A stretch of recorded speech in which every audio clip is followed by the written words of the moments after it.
بسم اللہ الرحمن الرحیم۔ السلام علیکم ناظرین، آگے بڑھنے سے پہلے آپ سے چھوٹی سی ریکویسٹ ہے کہ آپ ہمارے چینل کو سبسکرائب کر لیں اور نیچے دی گئی بیل آئیکن پر پریس کر لیں تاکہ باقاعدگی کے ساتھ آپ کو ویڈیو مل سکے۔ حضرت ہاشم قیصر روم کے ساتھ تجارتی و سفارتی تعلقات قائم کر لیے تھے، چنانچہ اسی سلسلے میں شام کی طرف سے سفر کے دوران ان کی شادی بنو نجار کے ایک معزز خاتون سلمہ سے ہوئی، مگر بدقسمتی سے اس سفر کے دوران حضرت ہاشم کا انتقال ہو گیا۔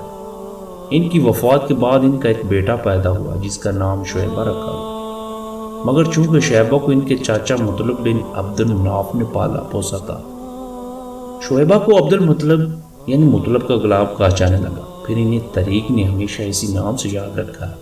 حضرت عبد المطلب جو کہ بے حد حسن و جمیل شاندار شخصیت کے مالک تھے، اللہ نے انہیں بے حد عزت سے نوازا۔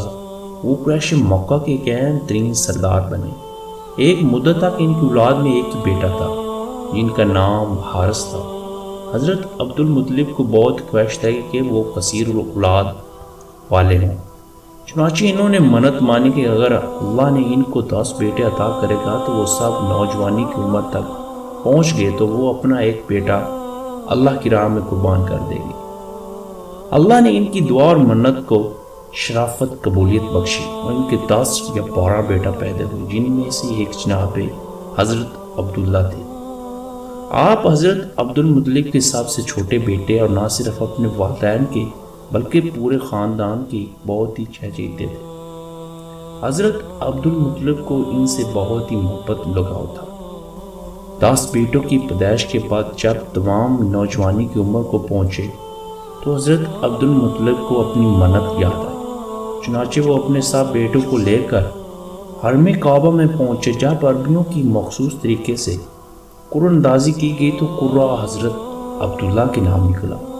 حضرت عبد المطلب یہ دیکھ کر بہت پریشان ہوئے کیونکہ شدید محبت کی وجہ سے ان کا دل نہ چاہتا تھا کہ حضرت عبداللہ کو قربان کر دیں، مگر چونکہ وہ منت مان چکے تھے تو اس کی خلاف ورزی بھی نہیں کرنا چاہتے تھے، چنانچہ حضرت عبداللہ کو لے کر قربانی گاہ کی طرف بڑھے۔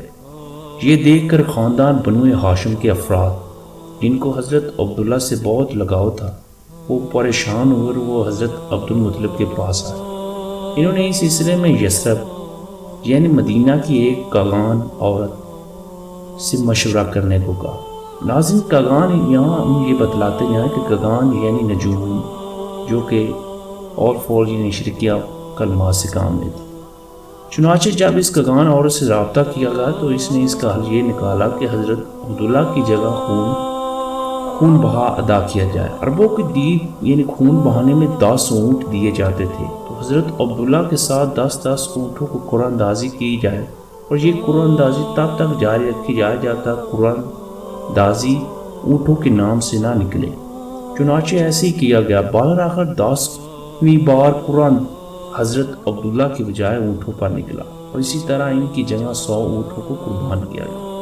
حضرت عبداللہ کی شادی بنو زہرہ کی سردار فہد بن عبد المناف کی بیٹی جناب حضرت آمنہ سے ہوئی، جن کی بدن سے تاجدار جہاں حضرت محمد صلی اللہ علیہ وسلم کی ولادت مبارک۔ ناظرین، اس سے پہلے کہ ہم کوئی باقاعدگی کے آغاز کریں، ضروری ہے کہ قارئین کو آپ کی صلی اللہ علیہ وسلم کی ولادت مبارک سے پہلے قریش مکہ کی مذہبی، سیاسی، معاشرتی اور تمنائی حالات سے روشنا کرائیں۔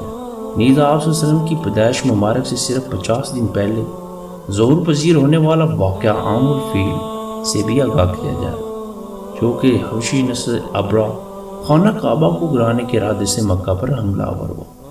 ناظرین، اب کے لیے اتنے ہی، اگلی قسط تک آنے کے لیے انتظار کریں۔ اگر آپ کو ویڈیو پسند آنے کی صورت میں اسے لائک اور شیئر اور دوسرے سوشل میڈیا پر ضرور کریں۔